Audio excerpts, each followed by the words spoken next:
Miyapur police station పరిధిలోని bike మరియు cell phone దొంగతనాలకు సంబంధించినటువంటి నేరాలలోని షేక్ అబూ తలీబ్ అనేటువంటి వ్యక్తితో పాటుగా ఇంకొక ముగ్గురిని కూడా అరెస్ట్ చేయడం జరిగింది. ఈ ముగ్గురిలోని ఈ షేక్ అబూ తలీబ్ అనేటువంటి వ్యక్తి ఇంతకుముందు కూడా నేరాలలోనే ఇన్వాల్వ్ అయి ఉన్నాడు. అండ్ ఇప్పుడు కూడా అతన్ని విచారించే క్రమంలోనే ప్రస్తుతం 16 బైకులు మరియు 12 సెల్ ఫోన్లను రికవరీ చేసి తదుపరి చర్యలకై కోర్టుకు పంపించడం జరిగింది. ఇతని మీద ఇంతకుముందే ప్రాపర్టీ అఫెన్సెస్ ఉన్నాయి.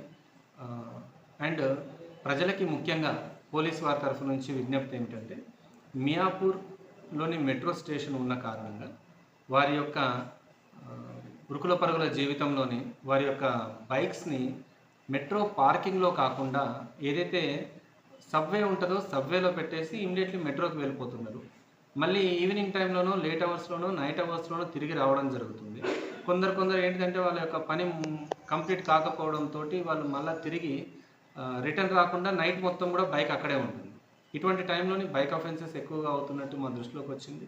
అండ్ అదేవిధంగా మియాపూర్లోని చాలా అపార్ట్మెంట్స్లోని, చాలా ఇళ్లలోని సరైనటువంటి పార్కింగ్ లేకపోవడము, అండ్ బ్యాచిలర్ హాస్టల్స్ ఉండడము, అండ్ చాలామంది నివాసం ఏర్పరచుకొని ఉంటున్నారు. కాబట్టి అందరికీ కూడా ఇవాళ రేపు వాహనాలు అనేవి సహజం. కాబట్టి ఆ వాహనాలన్నీ కూడా ప్రాపర్ లాక్ లేకుండా, లేకపోతే పాత లాక్లో ఉండడం వల్ల, సరైనటువంటి సెంటర్ లాక్ సిస్టమ్ లేకపోవడం వల్ల, అండ్ లాక్ వేయకుండా అలానే ఇంటి లోపల కాకుండా బయట పెట్టడం జరుగుతుంది. ఇలా బయట పెట్టే క్రమంలోని నైట్ టైంలో దాన్ని చూస్తూ ఉండరు. కాబట్టి ఈ బైక్స్ దొంగతనాలు అనేవి ఎక్కువగా జరుగుతున్నాయి. దీన్ని నివారించడానికి అందరూ కూడా ఖచ్చితంగా వాళ్ళకి నిర్దేశించినటువంటి సేఫ్ ప్రదేశాల్లోని మాత్రమే వారి యొక్క బైక్ని ఉంచుకోవాలని చెప్పి మియాపూర్ పోలీస్ స్టేషన్ తరఫు నుంచి సవినయంగా విన్నపం చేసుకుంటున్నాను. Thank you.